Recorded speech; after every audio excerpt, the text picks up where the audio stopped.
Nous sommes de retour pour la troisième et dernière partie de Politicia, votre rendez-vous politique. Deux nouveaux invités m'ont rejoint. Clément Dembélé, vous êtes enseignant-chercheur en France et au Mali. Et vous prévoyez naturellement de participer à cette conférence d'entente nationale convoquée par le président Ibrahim Boubacar Keïta. Merci, monsieur Dembélé, d'avoir accepté notre invitation. Merci, monsieur Tombé. Boubacar Traoré, vous êtes consultant, expert en défense et en sécurité. Vous n'êtes pas très porté sur la conférence d'entente nationale convoquée par le président Ibrahim Boubacar Keïta. Vous nous direz les raisons au cours de cette émission. En tout cas, merci d'avoir accepté notre invitation. Merci pour l'invitation. Qu'attendent concrètement les Maliens de la conférence d'entente nationale convoquée par le président Ibrahim Boubacar Keïta? Notre correspondant au Mali, Mokhtar Bari, est allé en leur rencontre. On les écoute, on en parle après. C'est une belle initiative que nous attendions depuis des lustres. Et bon, je pense qu'il faudrait qu'elle se tienne aux dates indiquées par donc, le président de la République. Or, je crois que cela fait partie de l'accord d'Alger, n'est-ce pas? Donc tout ce qui peut concourir, n'est-ce pas, à ramener la paix, la cohésion nationale dans le pays, eh bien, je pense qu'en tant que Maliens, nous devons nous réjouir et donc adhérer à cela. Cette assise doit examiner les problèmes dont les Maliens souffrent, afin d'apporter une solution adéquate à nos problèmes. Moi, en tant que membre de la société civile, en tant que citoyen, je trouve que la conférence d'entente nationale, elle est très malvenue. Pourquoi? Parce que comment fait-il qu'on peut parler d'une entente tant qu'il n'y a pas de sécurité, quand il n'y a pas de stabilité dans un pays? On est en train de faire tout pour déstabiliser les populations. La question, la première qu'on doit se poser, c'est de savoir entendre sur quoi. Parce que si je prends l'origine de cette histoire de conférence d'entente nationale, c'est parti à partir des accords d'Alger. L'accord d'Alger où on parle d'entente entre les trois parties, la CEMA, la plateforme et le gouvernement. Et qu'à l'issue de cette entente-là, on va greffer une révision constitutionnelle pour remplacer l'une des constitutions les meilleures d'Afrique par des éléments issus de cette entente. Vraiment, le peuple n'a rien compris. Monsieur Traoré, les Maliens que nous venons d'écouter sont un peu divisés quand même sur la question de l'opportunité d'une conférence d'entente nationale. Quel est votre avis? Mon avis, c'est qu'actuellement au Mali, il y a quelque chose que je regrette beaucoup. C'est qu'on a l'impression d'avoir une société qui n'est jamais sortie de la campagne présidentielle de 2013. On se rend compte, et moi en étant administrateur d'élections, je l'ai étudié, en disant que le calendrier électoral était très important dans la résolution de la crise. Parce qu'immédiatement après l'élection présidentielle, on a eu les législatives, on a eu les municipales, et déjà on pense à la future élection présidentielle. Pourquoi parlez-vous d'élection présidentielle? Je vous explique, parce que nous sommes dans une situation où on a une société assez divisée, mais divisée autour du débat politique. Opposition, majorité. Tout ce qui vient d'un camp est rejeté par l'autre camp. C'est pourquoi j'ai toujours voulu avoir cette position de neutralité pour réfléchir concrètement sur les questions liées à la stabilité et au développement du Mali. Je pense qu'en opposant les uns aux autres, on n'arrivera jamais à construire cette cohésion nationale dont le pays a besoin pour avancer sur ce processus. Le président Ibrahim Boubacar Keïta veut justement que cette conférence d'entente nationale soit le creuset où se cimente la cohésion nationale. Vous saluez l'initiative ou pas? Absolument. Je pense qu'il faut ce genre d'initiatives pour amener le pays vers l'apaisement. Mais ce que j'ai beaucoup réclamé depuis un certain temps, et je ne vais pas m'éloigner de ma spécialisation, c'est qu'il fallait aussi engager très rapidement la réforme du secteur de la sécurité. Parce que c'est autour d'une doctrine militaire qu'on arrive, via les débats avec le Parlement et l'exécutif, qu'on arrive progressivement à construire cette logique de cohésion nationale. Et je pense que quand vous regardez, il y a un sondage qui est apparu il y a quelques jours, 72% des Maliens ne sont pas au courant de l'existence de la commission Vérité, Réconciliation réconciliation. Il y a encore un problème de vulgarisation, un problème de sensibilisation et d'information à faire. Je pense qu'effectivement, il faut que les Maliens puissent avoir les informations réelles, qu'on ne soit pas systématiquement dans le pour ou dans le contre, et qu'on puisse de plus en plus aller vers une situation de cohésion nationale. Parce qu'on n'est plus dans une situation de vouloir gagner la guerre, on est dans une situation de vouloir gagner la paix. Et pour gagner la paix, je pense qu'il faut aller vers cette union nationale en mettant en place des sujets, en mettant sur la table des sujets qui puissent fédérer la société malienne autour de ces débats-là. Alors, Monsieur Dembélé, très rapidement, un intervenant que nous venons d'écouter dit comment est-ce possible dans un pays où la sécurité n'est pas garantie? Comment faire une conférence dans un pays où la sécurité n'est pas garantie? Alors, il y a un paradigme assez simple. Normalement, on ne négocie pas l'intégrité territoriale, on ne négocie pas l'autorité de l'État. Mais le Mali, votre pays se retrouve aujourd'hui dans une situation où on est obligé d'aller à une conférence sans que les groupes armés ne désarment. Vous savez, avant même de répondre à votre question, très rapidement, en quelques secondes, il faut qu'on essaye de voir quel est le vrai problème de la rébellion malienne. Parce qu'on a c'est lequel, selon vous? On a toujours, j'arrive, on a toujours mal évalué le problème de la rébellion. Du coup, on a toujours mal réglé le problème. A été mal fait, oui, c'était toujours mal fait. Alors, faites-nous le diagnostic, s'il vous plaît, très rapidement. Très rapidement, quand on commence en 1962 avec Modibo Keïta, la première rébellion, oui, c'est très important, ça nous permet d'aller en profondeur pour comprendre ça. En 1962, Modibo Keïta a pensé que le problème de la rébellion était un problème ethnique, purement ethnique. Donc, il y a eu un traitement purement ethnique. Avec Moussa Traoré, il a pensé que c'était un problème militaire. Et rapidement, avec Alpha Omar Konaré, il a traité un problème, on se rappelle, avec la flamme de la paix, on a brûlé les fusils, et c'était un problème purement symbolique qu'il fallait aller sur la symbolique, sur les sentiments des Maliens pour la cohésion. Avec Amadou Toumani Touré, ça a été un problème qui a été réglé en pensant qu'on va le faire avec les réseaux des chefs religieux, avec les réseaux des chefs traditionnels. On n'a jamais vraiment évaluer ce problème-là. On arrive aujourd'hui, M. Togbé, si vous me permettez, à arriver à un niveau où il y a eu un accord d'Alger. Et cet accord d'Alger cite un moment qu'il faut cette conférence. Et cette conférence, on arrive là. Quoi qu'on dise, elle a été mal préparée, ce n'est pas peut-être le moment. Il y a des insuffisances, certes. Mais est-ce qu'on va attendre encore des années pour faire une conférence qui, symboliquement, sur deux choses, et je termine là-dessus, permet du point de vue symbolique d'assurer quand même l'autorité de l'État et la stabilité pour dire que les Maliens se retrouvent, quoi qu'on dise, et que les Maliens vont discuter du Mali, les Maliens vont parler du Mali. On donne un espace libre. Depuis cette guerre de 2012, on donne un espace libre aux différents acteurs de ces problèmes au Mali pour qu'ils viennent se rencontrer, discuter. Vous savez, visé. Je vais vous dire une chose, et je termine, après je vous laisse parler. Il faut qu'il y ait de l'information. Et cette conférence d'entente, qu'on le dise, c'est un espace d'information. Et vous savez, dans votre métier, l'information, c'est la formation, c'est la mobilisation, c'est la sensibilisation. Il faut qu'aujourd'hui, les Maliens... Vous pensez qu'en matière d'information, le gouvernement malien ne fait pas assez? Le gouvernement malien est très faible en matière d'information. Il ne communique pas ou communique maladroitement. Ça, il faut le savoir, il faut le dire. Et on le dit. Tous les spécialistes vous diront que le gouvernement malien manque beaucoup dans le domaine de la stratégie de relations communicationnelles. Cela manque. Mais aller au point de dire que il ne faut pas tenir cette conférence nationale qui, quand même, permet à un moment donné qu'on s'assoie, de se retrouver, de discuter, d'essayer de se comprendre et sortir de ça. Comment vous voulez critiquer quelque chose qui n'a même pas commencé, dire que c'est pas bien, ça ne va pas sortir, on fait des hypothèses, on fait des suppositions. Non, moi je fais partie de ceux qui pensent qu'un bon Malien, c'était toujours le dialogue. Un bon Malien, c'était toujours une conférence. Et qu'on tienne cette conférence, on verra ce qui n'a pas été fait dans cette conférence, ce qui n'a pas suffi. On corrige les tirs après. On est d'accord. Monsieur Traoré, vous êtes expert en défense et en sécurité. Que va-t-il se passer si, après la conférence, les groupes armés restent toujours actifs, armés, dans la partie septentrionale de votre pays? Comment votre pays, là, on pose la question à l'expert en défense et en sécurité que vous êtes, comment pensez-vous aujourd'hui votre pays dans sa lutte contre l'insécurité? Je vais vous dire une chose, et je le dis solennellement. Le Mali connaît la crise la plus complexe au monde. Et je le dis solennellement.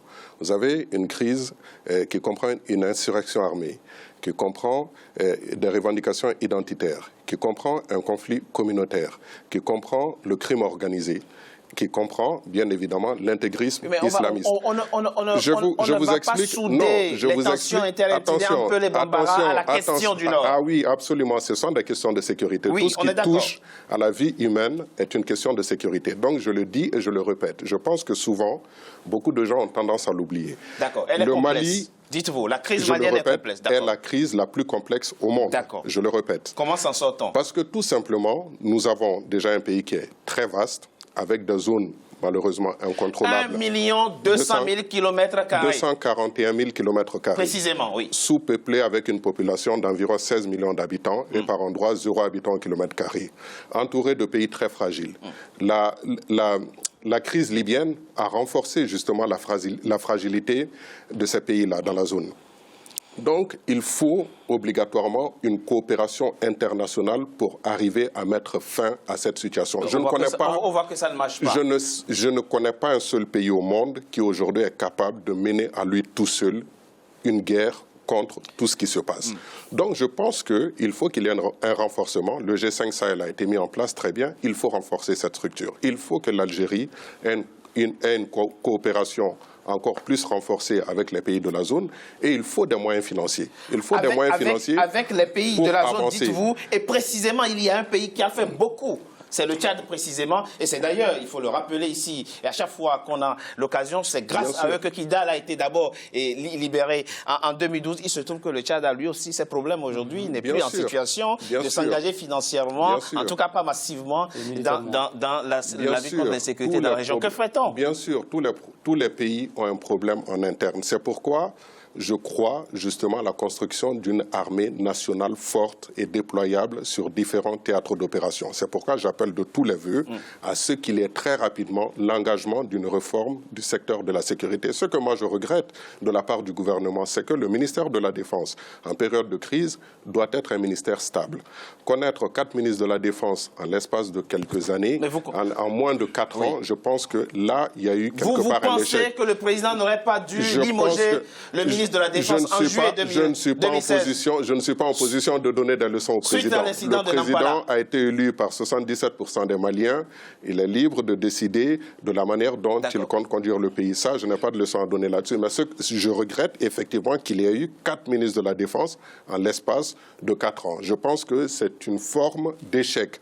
Parce que tout simplement, la mise en place d'une doctrine militaire appelle à la mise en place d'une structure stable, capable de rédiger des textes, capable d'engager un débat avec les représentants de la nation auprès du Parlement pour parvenir justement à cette cohésion. Je pense que tel n'est pas le cas. Il faut très rapidement aller vers cette solution. Comment évaluez-vous, très rapidement, vous êtes l'expert, et en défense, comment évaluez-vous aujourd'hui le potentiel de l'armée malienne? On nous apprend un effectif de entre 25 000 et 30 000 hommes pour Monsieur Tokbe, je vais vous dire une chose. Aujourd'hui, quand vous prenez un chauffeur, vous lui dites d'aller de l'autre bout de Paris. Si vous ne lui fournissez pas un plan, il ne saura pas où aller. Ce qu'il faut aujourd'hui à l'armée malienne, c'est une doctrine qui n'existe pas. C'est un plan. C'est un plan global, un plan national qui s'appelle la doctrine militaire qui n'existe pas. Et c'est ce que je réclame, justement. Et sans ça, on ne peut même pas faire l'évaluation des forces militaires du Mali. Et je ne suis pas le seul. Je pense qu'aujourd'hui, très peu de personnes, y compris les autorités en place, seraient capables de faire une évaluation juste